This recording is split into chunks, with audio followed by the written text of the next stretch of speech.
I'm Ashley Michaels, and this is Colorado Point of View. Former President Donald Trump is once again using Colorado as a campaign talking point. He was addressing immigration at a rally in Georgia on Tuesday when he said this.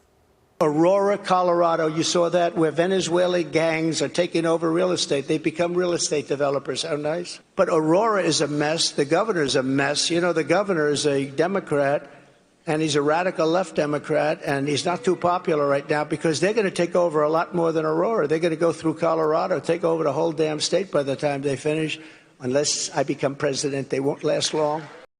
He has promised both a campaign stop and mass deportations in Aurora after seeing a viral video of men armed with guns forcing their way into an apartment. City leaders, including Aurora's Republican Mayor Mike Coffman, have been outspoken on this, saying Trump's narrative that Aurora is being taken over is inaccurate. Now, the city's new police chief, Todd Chamberlain, was just sworn in 2 weeks ago. We sat down to talk with him about the politics of taking over a complex job at a complex time. What a wild month for you to start. It's already been a whirlwind couple of weeks here. My first question, how are you? How are you settling in? How's this first couple of weeks going? Well, it's been a couple of weeks, and without question, it has been a lot, and it's been very intense, but it's also the reason that I'm here.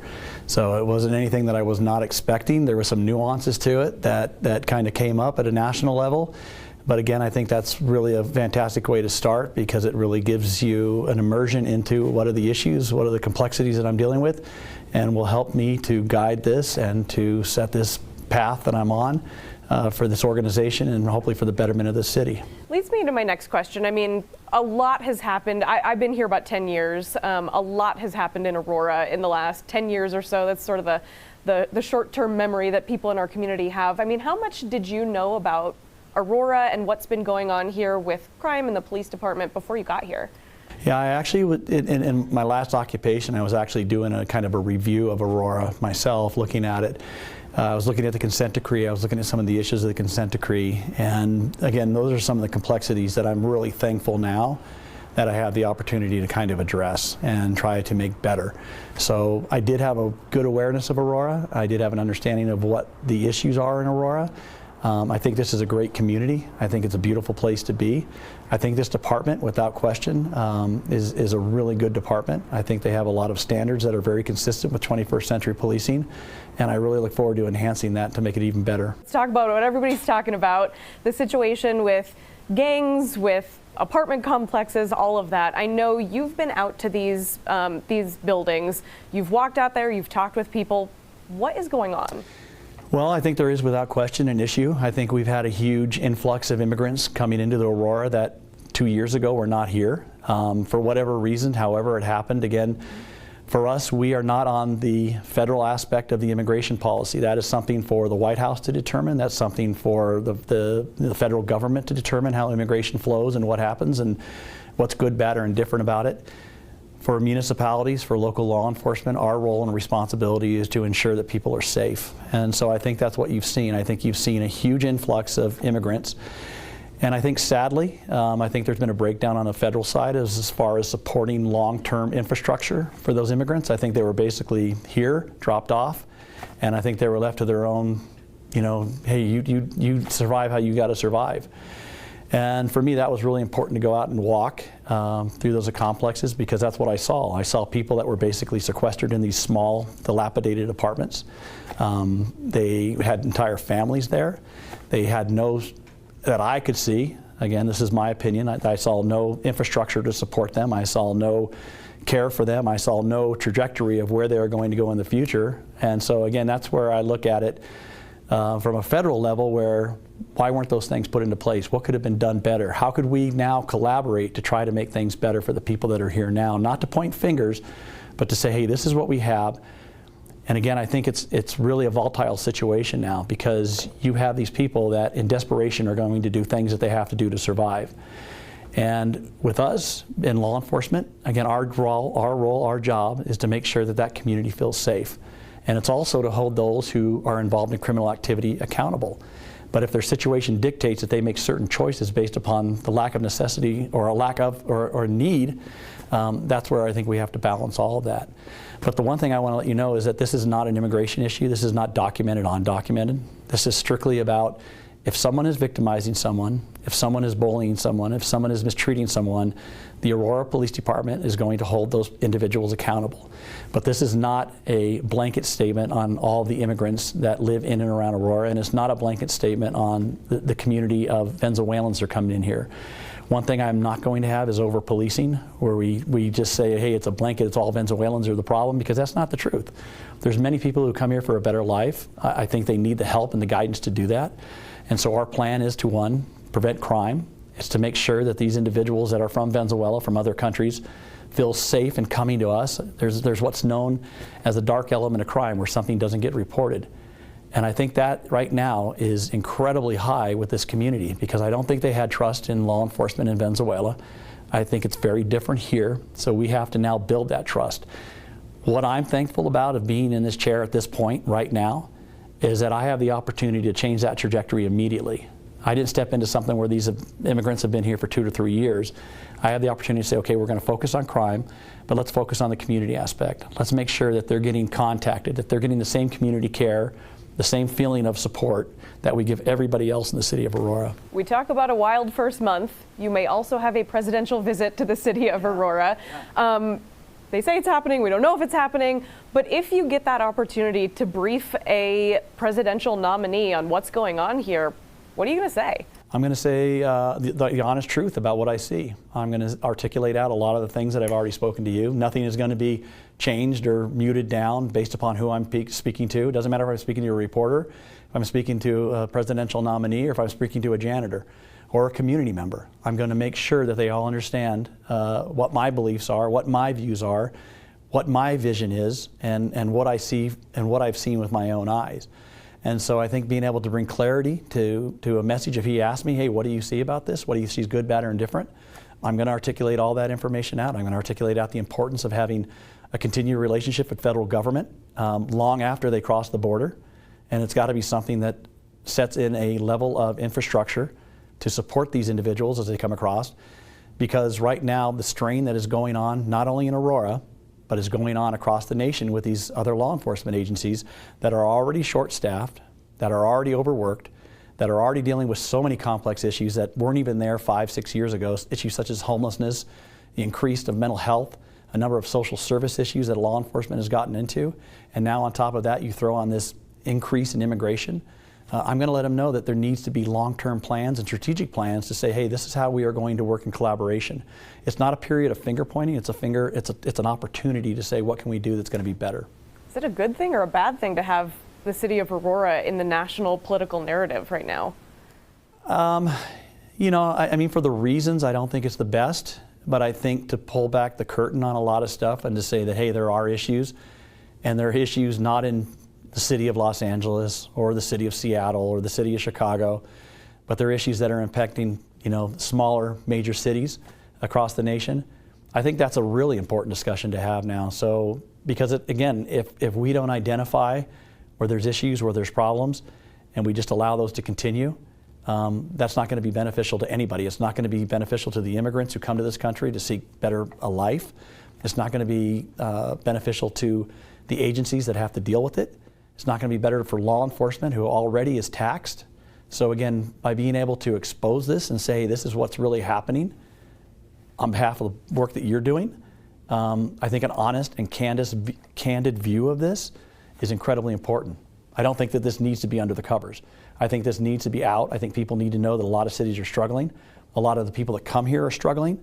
And a lot of the communities that have never, ever had to deal with this, they're struggling too. And I think that's something really important to think about as well. So there's a lot of facets to this that don't need to be under the covers right now. They need to be exposed, and they need to be talked about, and they need to be fixed. Anything else? That's it. That's it for me. Thank you. I appreciate it. Well, still to come, we are sitting down with Colorado Congressman Greg Lopez, his Colorado point of view on migrant gangs and what he wants to do about it on Capitol Hill.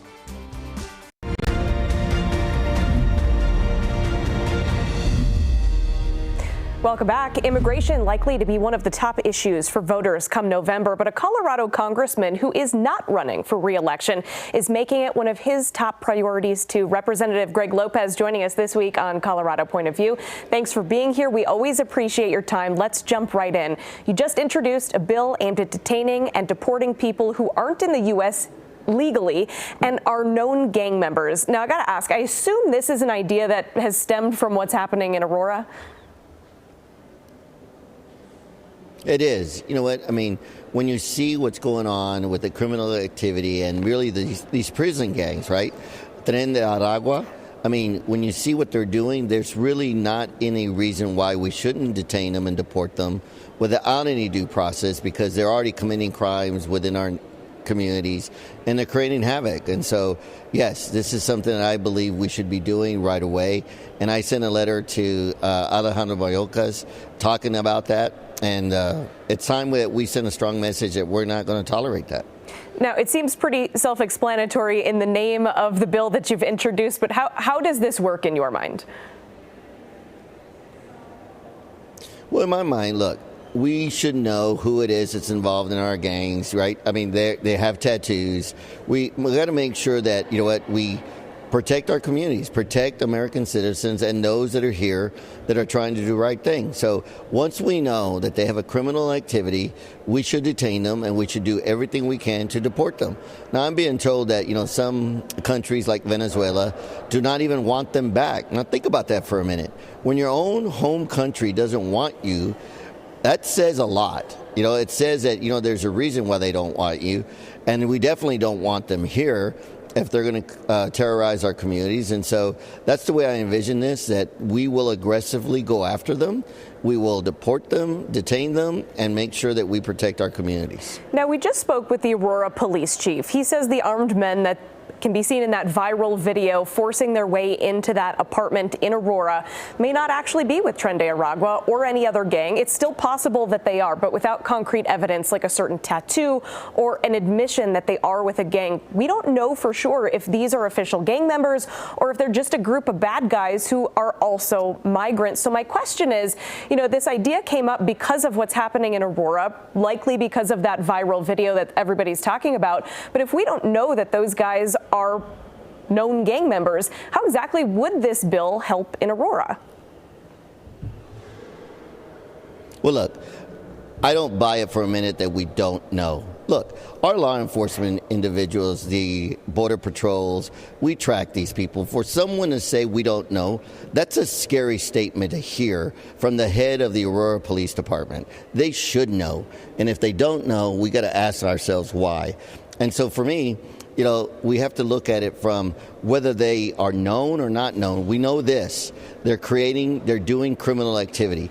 They are terrorizing other citizens or other individuals, and that's not what we do in America. There's no harm in detaining them. There's no harm in doing an investigation to deport them if they're here illegally. You know, and we've done this time and time again. You know, sometimes, you know, people are caught up in such situations, and we still hold them. We hold American citizens until we find out the facts. For us to turn a blind eye to what's going on, that is just wrong. How do you envision enforcement of something like this going? And would local police be playing a role in something like this?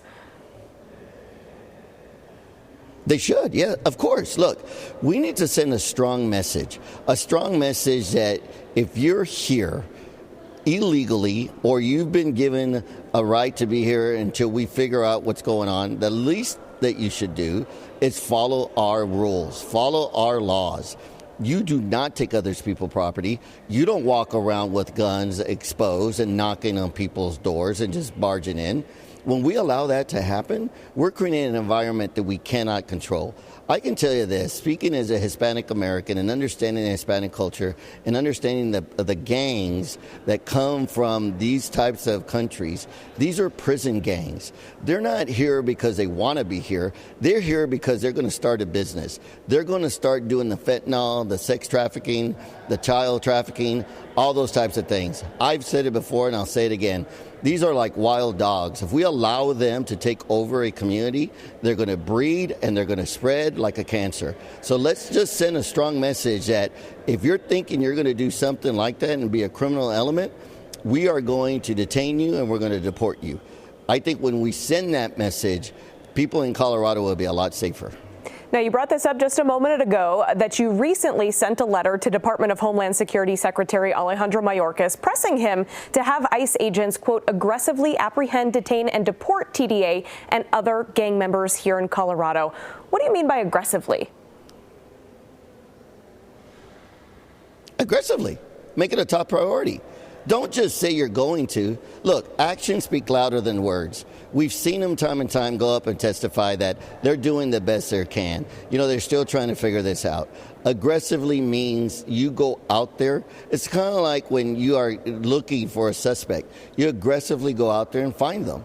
And we need to have that strength. We need to send that strong message if we're truly going to protect our communities. Do I expect him to do it? Of course I don't. He's not even protecting our border. So if he can't even close the border, how can we expect him to actually do what we need him to do? And that's why local law enforcement must step up to the plate, and they must close that gap, because the people are counting on their local enforcement to protect them. You've seen what it says on the police vehicles. It says to protect and to serve. It's time we do that.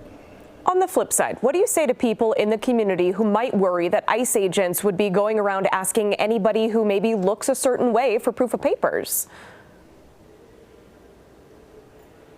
I would say, you know what, you're in America. You know what, this is a situation. Would I be offended if someone came up to me and said, you know what, you look Hispanic, we'd like to know if you're a U.S. citizen? I would not be offended. Why? Because I know I'm a citizen. I know I can prove that I'm an American.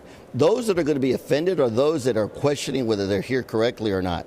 Look, time and time again, there's a lot of different times that we're asked to show identification.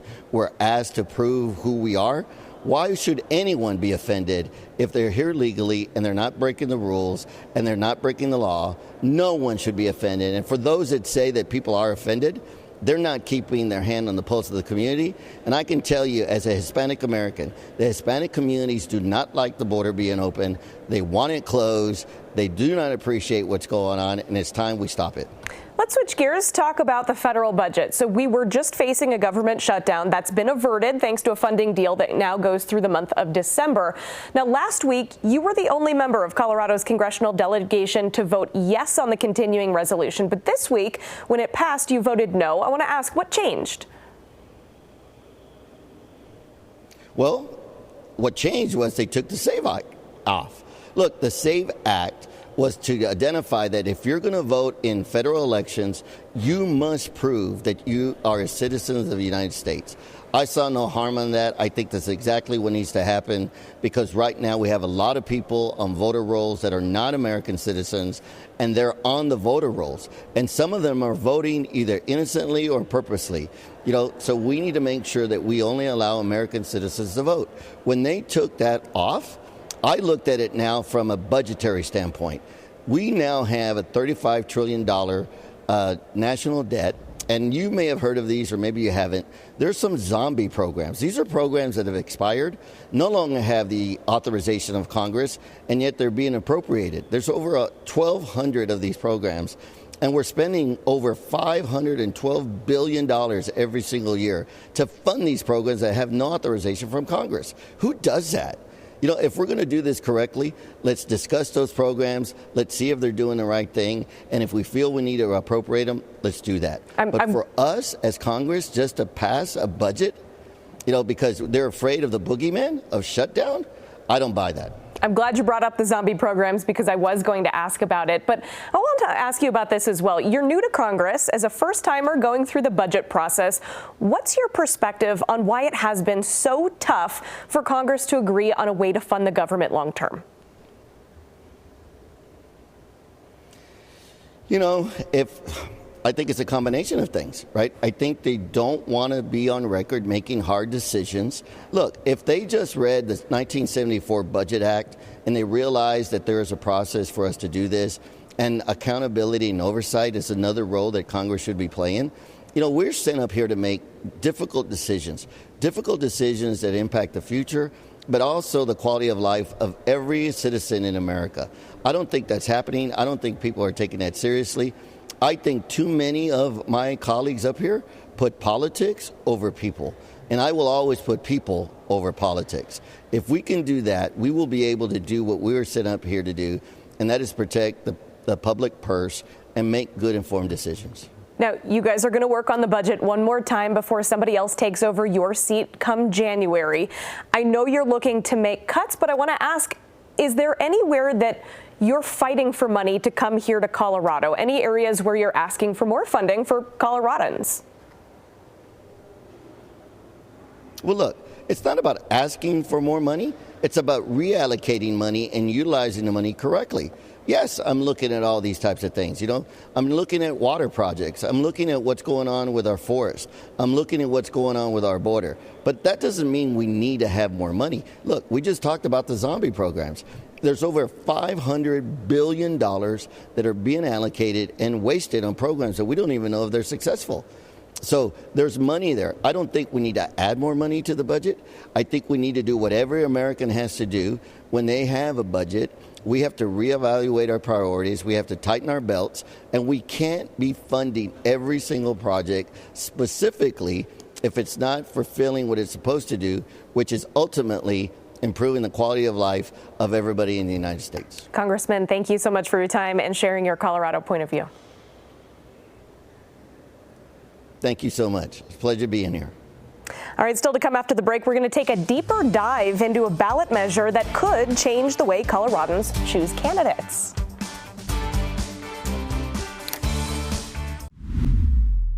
Well, Election Day now less than 2 months away, and one statewide question getting lots of attention looks at taking ranked choice voting statewide. There is a second part of this question that would also implement an all-party primary, meaning the top 4 vote-getters would go into a runoff election regardless of their party. Boulder has already started using ranked choice voting. New polling from Keating Research shows most Colorado voters are in favor of this switch. Well, thanks for joining us. We'll see you right back here next week.